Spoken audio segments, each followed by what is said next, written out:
చాలా గొప్పవాడిగా, చాలా సర్వశక్తి కలిగిన వాడిగా తనను తాను పాత నిబంధనలో ప్రత్యక్షపరుచుకున్నాడు. కానీ క్రొత్త నిబంధనకు వచ్చేసరికి ఆయన శరీరాన్ని ధరించుకుని భూమి మీదకి వచ్చాడు. ఎందుకంటే ఆ మహిమ కలిగిన మహాదేవుడు చాలా బలమైన దేవుడు. ఆ బలమైన దేవుని ముందు ఈ భూమి చాలా చిన్నది. నా మాటలు అర్థమవుతున్నాయా? ఉదాహరణకి ఒక యవ్వనస్తుడు ఇక్కడ ఉన్నాడు.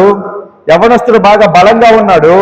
యవ్వనస్తుడు ఎదురుగా ఒక చిన్ని క్రికెట్ బాల్ పెట్టామనుకోండి. క్రికెట్ బాల్ ఎంత ఉంటుంది అతని ముందు? చాలా చిన్నది. చాలా క్రికెట్ బాల్ ఎంత ఉంటుంది? పోనీ క్రికెట్ కూడా కాదు, ఇంకా చెప్పాలంటే ఇసుక రేణువు. ఏంటంట? ఇసుక రేణువు. ఇసుక రేణువు ఒకటి తీసి ఆ యవ్వనస్తుడి చేతిలో పెడితే ఎంత ఉంటుంది? చాలా చిన్నది కదా. అలాగే జాగ్రత్త వినండి, మీకు అర్థం కావడం కోసం ఈ పోలిక. ఈ భూమి దేవాది దేవుని ముందు ఒక చిన్ని ఇసుక రేణువు వంటిది. అంటే ఆయన ఎంత పెద్ద దేవుడో మీరు ఊహించండి. ఆయన ఎంత గొప్ప దేవుడో మీరు ఊహించండి. ఆయన ఎంత బలమైన దేవుడో మీరు ఊహించండి. మన ఊహకు ఆయన అందడు.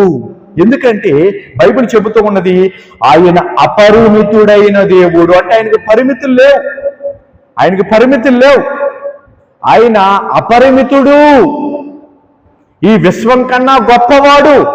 ఈ విశ్వములో ఈ భూమి చాలా చిన్నది, చాలా చాలా చిన్నది ఈ భూమి.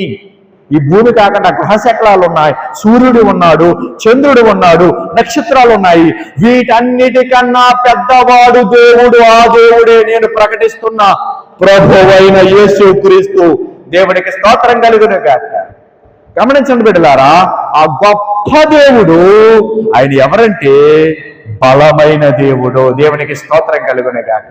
అయితే ఆయన గురించి లేఖనం ఏం చెబుతుందంటే మనం చదువుకున్న వచనములో యెహోవా బాహువు బలమైనదని.